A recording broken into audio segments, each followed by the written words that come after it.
What's up, YouTube? It's your boy Mark Dark, and I'm back with another video. If you're new, if you love power, go ahead and hit that subscribe button, like the video, and leave your theories, comments, everything down below. Now, tonight, we're going to be talking about Power Book 2 Ghost Episode 9. This is my quick thoughts, early impressions of this latest episode of Power Book 2 Ghost.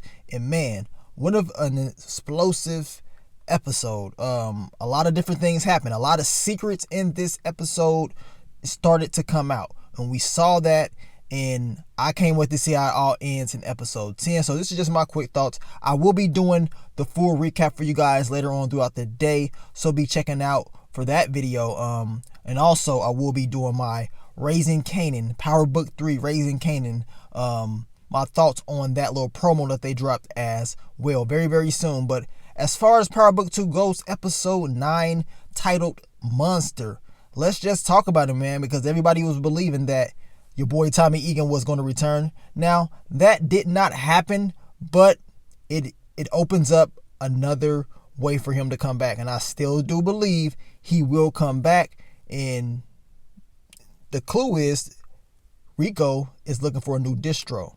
That's the clue, in my opinion. Hey, we got to wait and see how it all plays out, if that's how it's going to happen, but it would make sense for Tommy Egan to come back and be the new distro for Rico.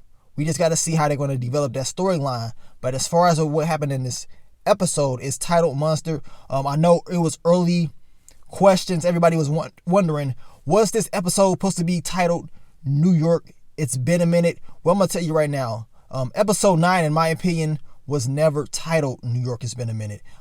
That shirt just came out a few months back when that story developed. And a lot of people believe that that's what the episode was titled, and they believe it was about Tommy Egan. Apparently it wasn't. It was about Rico. It was about Jackie Long coming into the Power universe. And when you actually think about it, and this is just another way for me to back up my information, when you actually think about it, the titles of each episode pretty much is about the syllabus that Tariq has for his class. So New York Has Been a Minute does not even make sense to even go into that syllabus, but Monster does. The Story of Frankenstein does. So that was just a quote that Jackie Long said, Rico said in this show, and it's pretty much the first thing that he said. So it's like the introduction of Jackie Long's character and probably a long future in the Power universe. We just gotta see. I think they just want to pay respects to him. But as far as this episode, man, your boy Tariq was willing to lay it all out for his moms. You know what I'm saying? He was willing to lay it all out, and he finally told the truth to certain people, right? Now, I know there's a lot of people saying that, man, he shouldn't be telling Brayden anything. He can't tell him anything. He can't trust him. Well, as you just saw in this episode, and as I told you guys, I'm not expecting him to tell him the whole truth, but he needs to at least let Brayden in on something. And as you saw in this episode, he finally decided to tell Brayden, look, you know, Cooper Saxe is, of course, Riley's uncle, and he's coming after me and my mom's and her whole case and everything like that. That's the reason why you can't trust her. They're plotting and planning against me, right? So, of course, Brayden finally believes Tariq. He shows him the proof. Now you're starting to see that character development. You're starting to see their relationship. The trust is starting to build even more.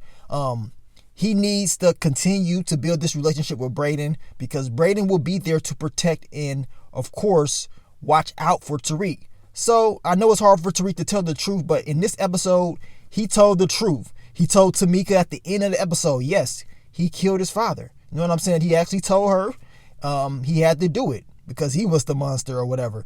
Now we're going to see in episode 10 a lot of different things happen, man, and I cannot wait to see how it all develops. Of course, in this episode, we saw your boy Kane working with GTG. As I told you guys, he will be back working with GTG, and different things happen within that because Rico gave Little Guap Monet's shipment. And this is how Kane knew. He was like, what? You stealing from my mom's? Like, what's going on? And once he told him that Rico gave him his shipment, Monet's shipment, and that pretty much Rico was looking for a new distro, Kane already knew. He's like, man, he's trying to get my mom up out of here. And the crazy question, or the crazy reality is this: Kane does want Monet out of his way, but he didn't want her being hurt. He knew once Rico decided to choose someone else for a distro that he decided he's cutting all ties. And it's only one way to cut all ties in the drug game, especially when your mans is missing, especially when they can't trust you. So DC Joe, of course, was killed by Monet. Rico was tired of waiting. His mans is missing. He already know from word on the block that Kane is working with GTG. Everybody's pretty much not working with Monet anymore. So it made up a lot of sense for Kane to realize, like, okay, she's in trouble. I need to go there. I need to try to stop this from happening. He doesn't want nothing happening to his mom at the end of the day. Regardless of what's going on, he still has that love for her. We saw that your boy Drew caught a bullet. Now, I had the feeling someone would get shot, someone would get hurt in this whole encounter. But when it comes to Drew, I don't understand why in the hell did he get up? Like, Drew, what are you going to do? Talking about, I'm about to go get my piece. Drew, they got machine guns out there, dog. They got machine guns out there. You're going to get up and risk getting popped, what you did. I mean, you could have just stayed down and, not been shot. But it is what it is. He got shot. Of course, Monet was very upset. And she was upset at Kane, of course, because remember that Kane, he was the one that was supposed to pick up that drop from DC Joe. But that did not happen, of course, because Kane and Monet wasn't seeing eye to eye. I mean, it is what it is with that. But, of course, she, once again, goes off on Kane. And Kane is like, look, you made me this way.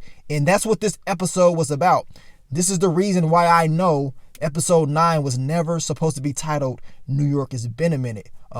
Now, the New York Has Been a Minute quote, of course, I did think it was from Tommy Egan. I'm not going to lie to you guys, but as far as the episode title, no. Once again, he references Monster. He say, look, you made me this way. You know what I'm saying? You made me like this. And that's what the whole episode was about, Frankenstein. And they put that inside this storyline very well, in my opinion. But Kane, he has a lot to fix up right in this next episode. He killed Officer Ramirez, and I don't understand why Officer Ramirez started running his mouth like that at the end. I mean, I just don't get it. Like, why run your mouth like that to Kane? This dude is pretty much, his brother just got shot, and he's very pissed off. His mom don't really want him around and stuff like that, and you decide to say, you know what, I ain't messing with you either. You stupid.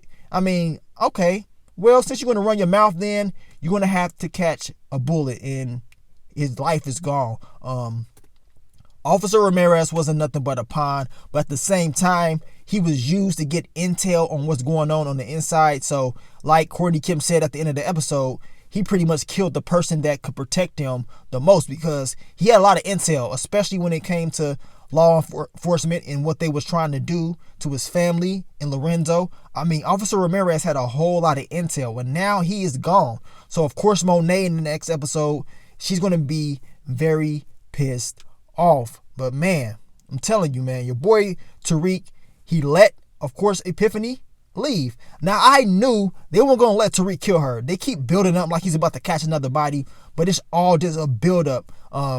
And he let her go because all she was trying to do is protect herself and her son. She's a single mom. At the end of the day, she was gone. And one of the last storylines that I do want to talk about in my quick thoughts is this: the whole Cooper Saxe Davis McLean. It's that secret is out, and it exploded, right? As I told you guys, you already knew this partnership was not going to work. As I told you at the beginning, when I first started talking about their whole relationship, is this: Cooper Saxe works for who? John Mock, Stephen Ott. Remember me telling you guys that it don't matter what type of game plan that he has with Davis McLean. When Stephen Ott and those guys find out, or they figure out what he's doing, it's not going to end well. And that's exactly what happened. He got the investigator. He got the footage of Davis McLean and Cooper Saxe, of course, and he used that in his own advantage.